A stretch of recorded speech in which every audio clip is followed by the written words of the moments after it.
Hi, hey, hello, my friends. Welcome back to my channel, or welcome if you are new. Today, I am going to be talking about all of the books that I read during the summer. And yes, I know we are midway through October, but the last wrap up I gave was in May. So I'm going to be going through June, July, and August. And then I think a separate video will be for September and continuing on from there so that I'm trying to get my schedule back on track. But if you're new here, hello, hi, nice to meet you. I have ADHD, and one thing about me is I'm late. So let's get into it because I have 13 books to talk about and I don't want this video to be way too long. So in June, I read only 4 books. 2 of them were audiobooks, one was an ebook, and one was a physical book. So the first book that I finished in June, which feels like a fucking lifetime ago, was a nonfiction called Fen, Bog, and Swamp by Annie Proulx. And I don't know why, I just felt the urge to pick this one up, and I wanted to learn about the wetlands, the differences between a fen, bog, and swamp. And unfortunately, when it comes to audiobooks, I do still tend to zone out, even if it is like something interesting. So I always have to go back and re-listen to things. Today, I don't think I can tell you what the differences between all 3 of them, but I genuinely would love to go back and like reread this because there was a lot of interesting information that I learned from it. It's just that like it didn't really stick. But I did learn a lot about colonization through this that like I had no idea. And it was very, very dense in terms of history and talks about different areas and different historical periods where there were people that were sort of forced to live in swampy areas or forced out of the areas that they like cultivated as their home in these like swampy areas in order for more agriculture to be introduced. But then that like completely changed the ecosystem and fucked up the environment because swamps are so rich in capturing carbon dioxide, and so they're really good for climate change, and they have their own ecosystem obviously, and so when you drain the swamp and then you try and cultivate that land for agriculture, then it just messes up the entire ecosystem. So that was really interesting to learn about, and I definitely recommend because I love learning about the environment. Natural history is one of my special interests. And so it's very interesting to learn about this specific type of ecosystem. Also, the effects of colonialism, as always. The sort of subtitle for this book is A Short History of Peatland Destruction and Its Role in the Climate Crisis. So we definitely did learn a lot about that. And again, I would like to revisit this again because it is very interesting to learn about. The next book that I finished, I wanted to dip my toes into romantasy. And so I picked up Lord of Eternal Night by Ben Alderson. And this is a gay vampire witch story, pretty much, where there is a curse on the town, and the witch wants to try and make the vampire fall in love with him so that he could use that against him and like kill the vampire, I think. But this is a standalone and it was relatively short, I think. And I don't know if it's just like me and romantasy don't really go together, but I just feel like, especially because this is a sort of forced manipulation. Yeah, they eventually did like feel those feelings toward each other, but for me it wasn't really a slow burn enough, and I think I really do like slow burn because it's something that you expect by the end of this story that they'll get together, obviously, but like I didn't really feel the emotions behind it. It kind of just like happened and it felt more like lust and control rather than it being a deeper form of like emotional love. So I don't know, I don't really have any other particular thoughts about this book. It was mediocre for me. It was entertaining, I guess, but I didn't really like care about picking it up. There are like other books in this series of different creatures and different couples, and they're all gay stories. So if you would like to pick up an LGBT romantasy, then this is a great series if that's something for you. But I didn't really care. I felt like it lacked some dimension, and it was just a very all right. so so next thing that I finished was Morning Star by Pierce Brown. And this is the end of an era, like I know that the series continues, but this is the end of like the first trilogy, and then the next part of the series really like changes perspective and adds a lot more point of view. So this was an end of an era, and oh man, it was so expansive and incredible. And like these are 5-star stories for me. Like this entire series is 5 stars. And it's just the ability that Pierce Brown has to like wrench your fucking heart out by thinking certain plot points are happening and then twisting it so that you never really know what to expect until literally the end. Yeah, he really plays with you. He really plays with you in order to get those plot twists, and it's a bit cruel, but it's so well done. And yeah, it's definitely brought tears to my eyes, and I'm literally getting chills thinking about it. Um, I don't want to say any specific characters' names, obviously, because this is the third book in the series, so I don't want to spoil anything. But found family is such a huge, huge theme in this book, as well as trust. And I find it really interesting to see how these characters kind of go through this roller coaster of trust or not being able to trust anyone, and then seeing how that furthers their plans or how they manipulate that, and all in order for this huge galaxy spanning plot to continue. It was very like action packed, very full of like political intrigue, very expansive, and like and traveling to like new parts and new worlds and meeting so many more important characters and seeing how those characters develop through all of this like hardship. Oh my god, this is like one of the best series ever. Oh, it's incredible.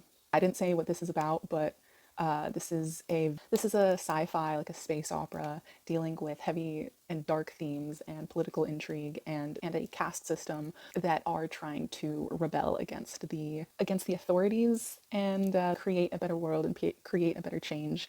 And it's amazing. It's amazing. Please check it out. The last book that I finished in June was The Shadow of the Gods by John Gwynne. This is a Norse-inspired world full of vengeance and dead gods and a lot of battle and battle glory, and it follows 3 different characters that are all trying to find their way in life. And I really, really like the world building and seeing all of the Norse inspiration and how it created the history of this world, and how like battle glory is such a big important theme in this culture, but then at the same time you see how that affects the characters and how that can create a lot of trauma for these characters, and how they are dealing with that, but it's still something that, you know, they have to build this reputation. I thought it was very interesting and very fun. I did feel like some parts of the writing were a bit repetitive.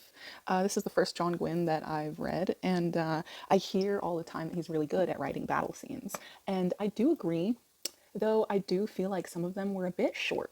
Like, I feel like I did want to see a bit more drawn out, but for the most part, yeah, I do agree that like he is really good at helping us visualize parts of battle sequences, and the characters in here are brutal. Orca is an older character, she's a mother, and her son and husband have gone missing, and so that is her sort of revenge quest that she's going on to find them, and she what's the word? What's the phrase where she takes no names,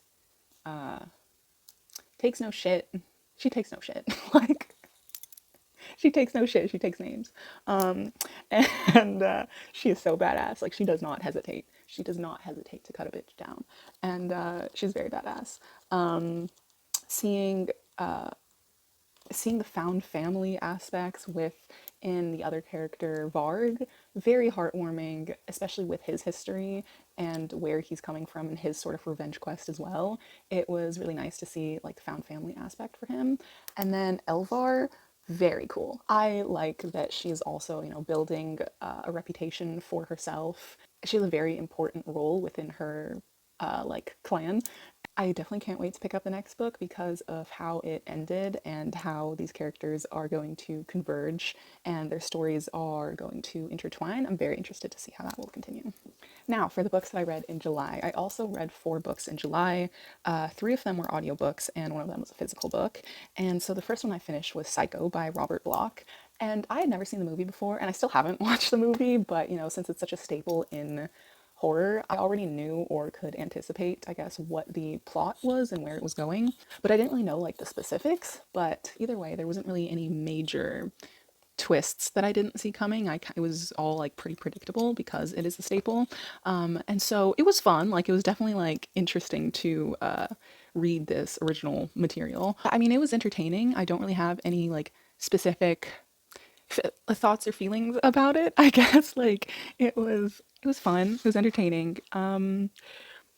I'll watch the movie, maybe, probably. Who knows, honestly. The character of Norman Bates, I like the way that he was written so that we see different parts of his personality and why he is the way that he is. But it also like tried to keep things hidden about him until the end. So yeah, I did like the writing and how that did still kind of create a build up for what we were going to find out. The fact that this is also a series is, I didn't know that before. And so I guess it would be interesting to see what actually happens with Norman in the next book and like where he is and like what happens to him. Turning a complete 180. The next book that I finished in July was The Love Hypothesis by Ali Hazelwood. And I've been wanting to try more romance, see what works for me. And I definitely wanted to pick this one up because it's based around STEM and me being in STEM and always having science being one of my favorite subjects. I definitely wanted to gravitate towards this, and I'll say I was not disappointed. Like I thought this was a very fun, good time. This follows a sort of grumpy sunshine fake dating trope, and obviously I don't really know what tropes I like when it comes to romance because I haven't really like read that many, but I think this really worked out and you could really feel the romance build up in an authentic way and the way that they end up caring for each other. Even though, you know, the grumpy character, Adam, he wasn't as verbal. And so it was more so seeing things within his body language that would tell us about how he actually felt. And yeah, I found their romance to be very cute. I do really like the fake dating aspect because it puts them in situations where they like have to show other people that they're dating. So it creates very awkward very awkward situations, but you know that like both of them want that to happen either way. So I did feel like, hey, what's her name? Olive. I did feel like Olive was a bit repetitive and like too much in her head that she would complain about like a lot of things all the time.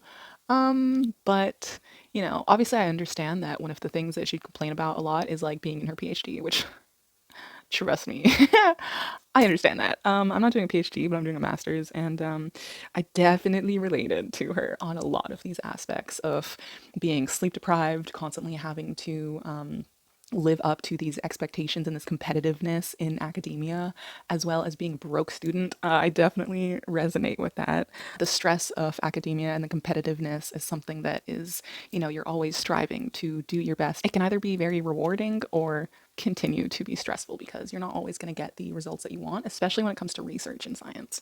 But I found her research to be very, very interesting. And so I gravitated towards this more so because of the science part rather than the romance part. But I definitely will be continuing on with this like series because I really like the science aspect of it. The next book I picked up was another nonfiction, and it was Astrophysics for People in a Hurry by Neil deGrasse Tyson. And this was so much fun. I got into like a very intense moment of wanting to explore the cosmos and astrophysics. And I was like reading a lot about it. I was watching documentaries. I also tried to pick up another book by Carl Sagan's wife, Anne Druyan. The book's called Cosmos, Another World or Possibility of Worlds or something. I ended up DNFing, like a soft DNF, like I will definitely get back to it.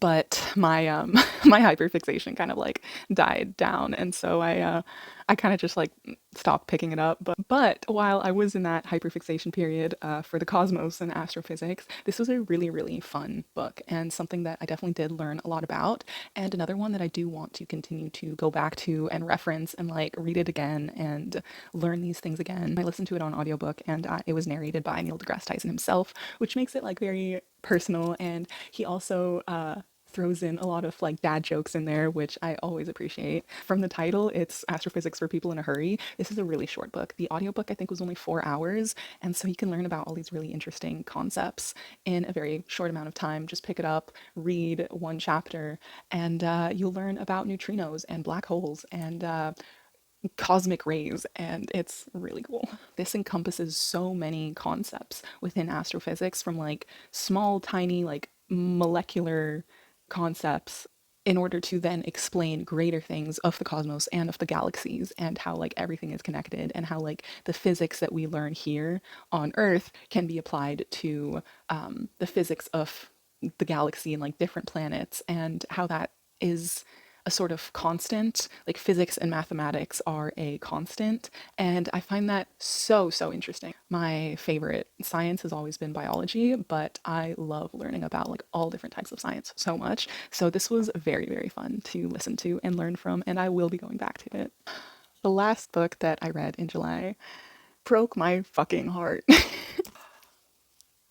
I listen, listen. I don't even know if I could talk about this book without crying and falling apart right here. I'm already like getting chills and I haven't even like said anything yet. But oh my god.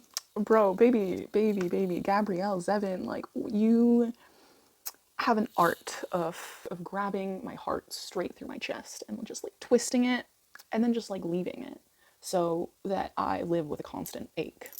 That's what this book did to me. Um This was incredible. I know why, I see why it won Book of the Year. I see why it is everyone's 5 stars. And this takes you on such a roller coaster of emotions, of platonic love, of romantic love, of familial love, of everything, of creation and art, and abandonment and depression and trauma and oh man, oh man, the way that this story is woven together, talking about the creation of video games and the push and pull of the friendship that it revolves around, how the video games and the art that was created between these two people create a bond that lasts a lifetime pretty much. But seeing how that bond goes through the ringer with different circumstances. These characters were infuriating at times. They were so stubborn, they just needed to communicate to each other. But sometimes, that just like didn't happen. The writing of this was absolutely gorgeous. And the way that they sort of left messages for each other in the games that they would create. Are you kidding me? Oh, it was so beautiful. The writing was so beautiful. It will forever stick with me.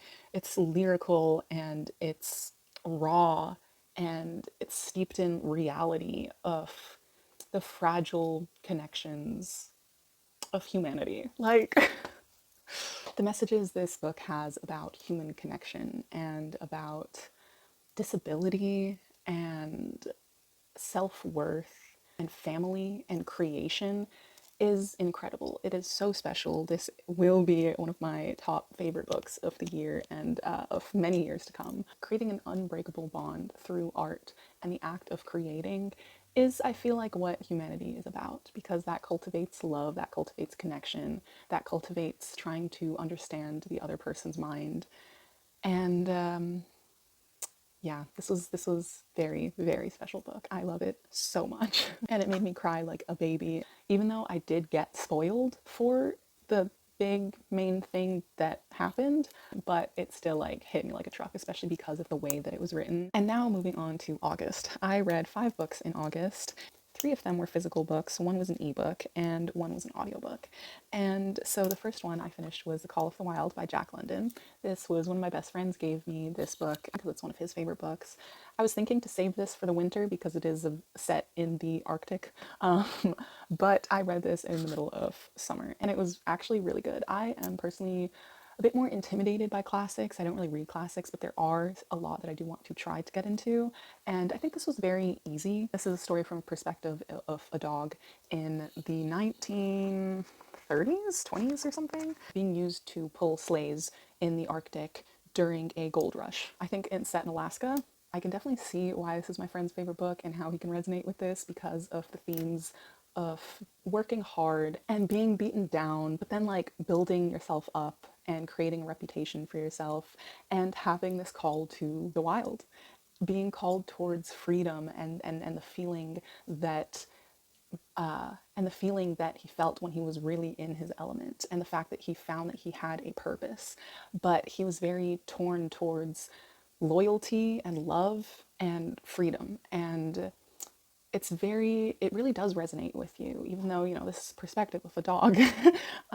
But I think those themes that are being explored of being stuck, I guess, trying to make a decision between between different things that you love, being pulled by loyalty or being pulled by freedom, and trying to kind of come to terms with what you yourself want and where you find purpose.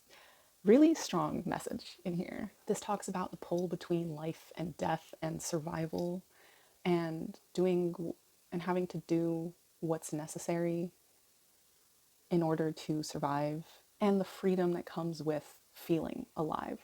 And yeah, it's very short, but it definitely packs a punch. And I do recommend probably more as a winter read. It was very good, and I'm really glad that my friend recommended it to me. Next, I am trying to continue on with all the series that I've started, and I read Aurora Burning by Amy Kaufman and Jay Kristoff. I first read Aurora Rising 2 years ago now, but I remembered enough of it, pretty much, to continue without having to reread the first one.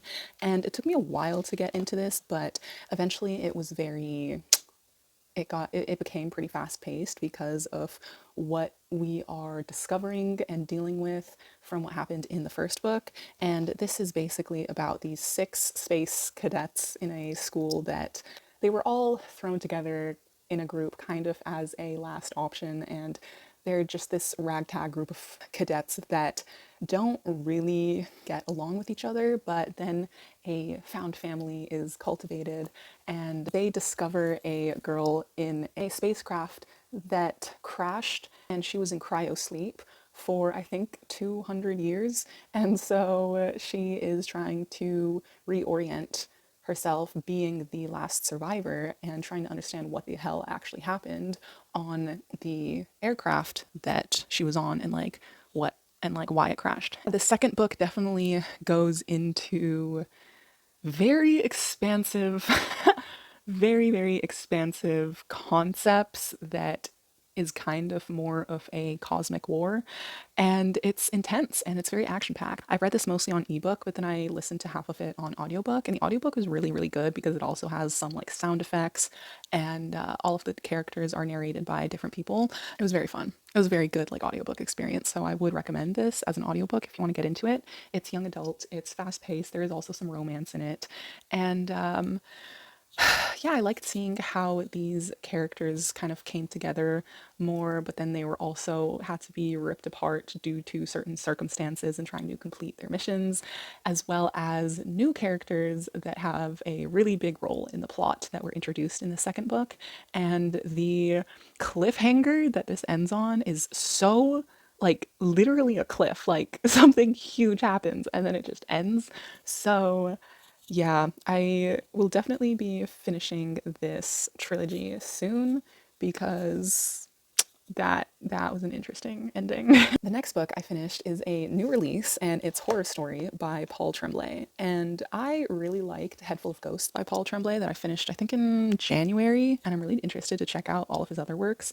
And this was definitely an interesting premise. This talks about the thin kid who was cast in this little movie that these kids, I think in high school, all wanted to create, and he was cast as the thin kid. And we only know him as that throughout this entire story. And I think it's really interesting how that plays a part in his identity, because this is being told from his perspective in the future and talking about what happened on set. So it goes a lot between the past and present and making the movie, and I guess how his identity was forged by that experience. And it was definitely eerie. It was definitely something. I enjoyed it, and I did enjoy the audiobook experience because this is also kind of like multimedia where there are excerpts from the actual script of the movie. It's set up like they are all reading through the script and you can hear the pages turning. It made it a very real experience to be listening to that. And yeah, this is definitely very interesting. The ending, to be fair, I did see it coming, like how the ending would kind of wrap up to an extent. There were some parts that, it was pretty bizarre. Looking back, it does feel a little mediocre, but at the same time, it does still have an impact. This has very heavy themes about identity and I guess the making of a monster. Like, are circumstances that happen to you what makes you into a monster? Or are you already a monster? Is your identity already set? Is it fate? Do you create your own fate? There were a lot of like stories about this and like the making of a monster in a sense. It was definitely a very mysterious story and very compelling. A lot of mystery surrounding the making of the movie, and because it was a movie that was never fully released, only I think clips of it or parts of it were released on YouTube, and so it's interesting to see this backstory and this recollection of one of the actors talking about the things that transpired while on set and I guess why it wasn't released, yet it has such a big like cult following. I would recommend, though I feel like this really won't land for some people. I feel like I saw definitely very divided opinions and reviews about this movie, about this book, but I enjoyed it. I would say huge trigger warnings for abuse if that is something that you are triggered by. There's like blood, there's gore, there's physical abuse. The next book that I finished in August was The Demon King by Cinda Williams Chima. I always get her names wrong in the wrong order. This is a young adult following two different characters. We have Han, who has these silver cuffs around his wrists that he has always grown up with and has never been able to take them off. And so there's this whole mystery around what they are, where they came from, and I guess the meaning of these cuffs. He grew up as a sort of like slumlord, and it makes me think a lot of Six of Crows, where they're only like 16 years old, but they have to deal with growing up poor and having to become thieves in order to sustain their family and their lifestyles. And it gets very ugly in terms of the turf wars between these different slumlords and the reputation that he's built. He doesn't really want to be a part of that anymore, and he wants to, be clean, but he finds it very hard to, I guess, find an alternative purpose and where he belongs. He doesn't really feel like he belongs anywhere, but he does kind of find some sanctuary in a clan that lives in the mountains who are mostly like healers and artisans and crafters of magical artifacts.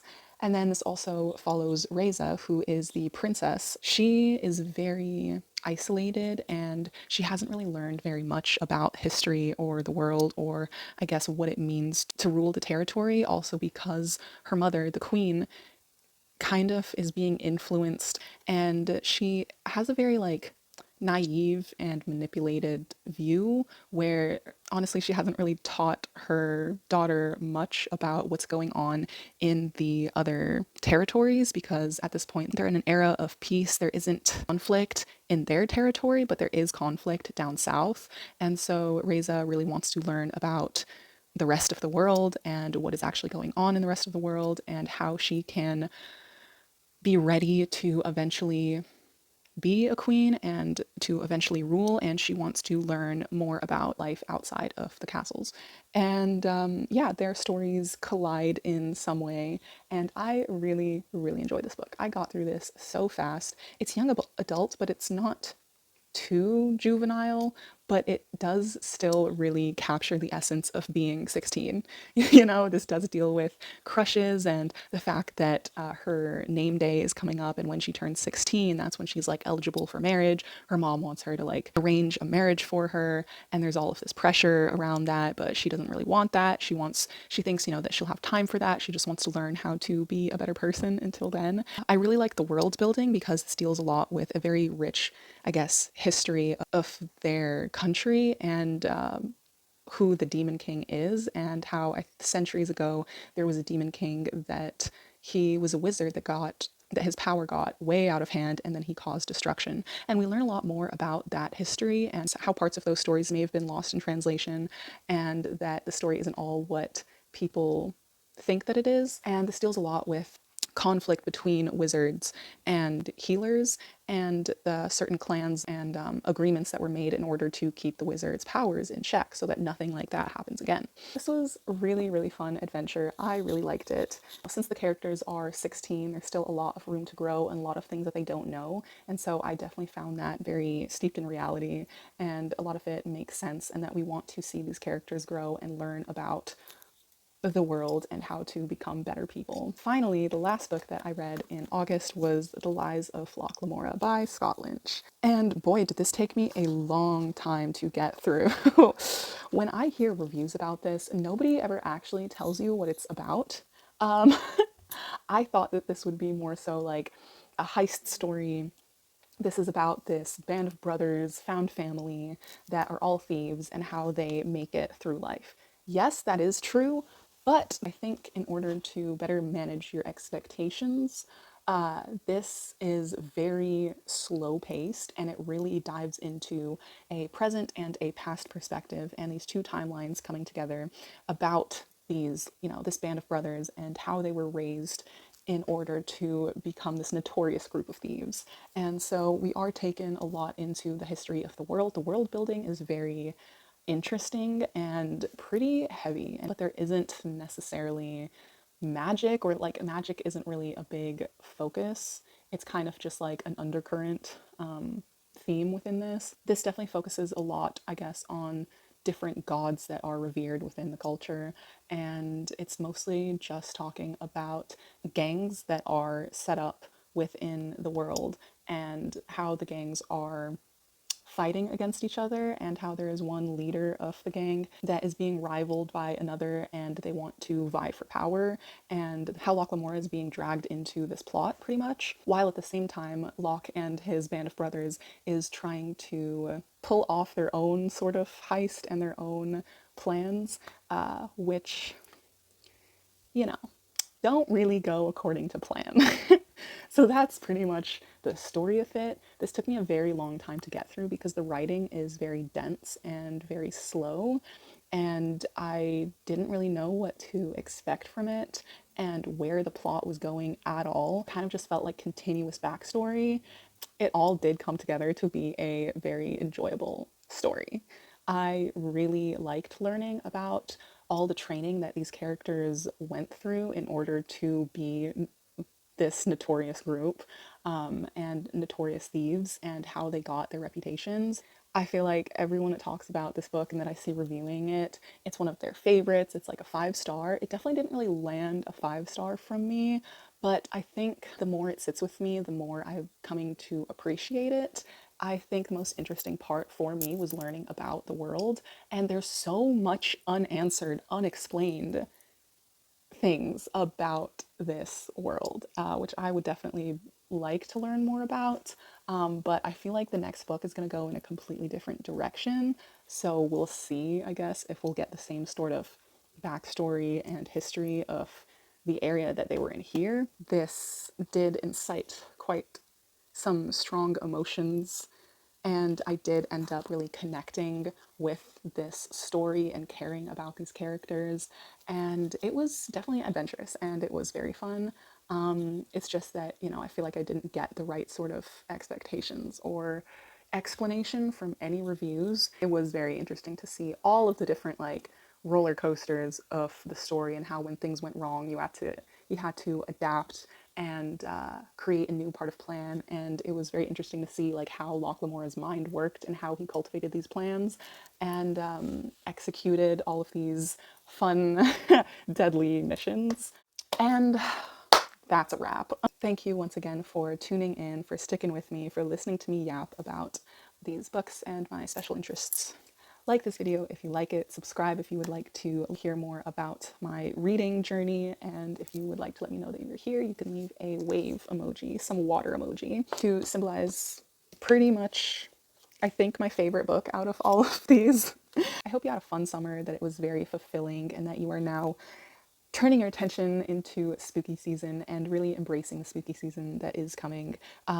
Let me know also what your favorite activity was that you did during the summer, where you went, how you relaxed, did you go on vacation, or what your favorite book was that you read during the summer. I would love to hear about it. And I will try to get to all the comments as soon as I can, and hopefully continue to upload my next videos as soon as I can. But please be patient, please stick with me. I appreciate you so much. I hope you have an amazing day. Thank you, bye.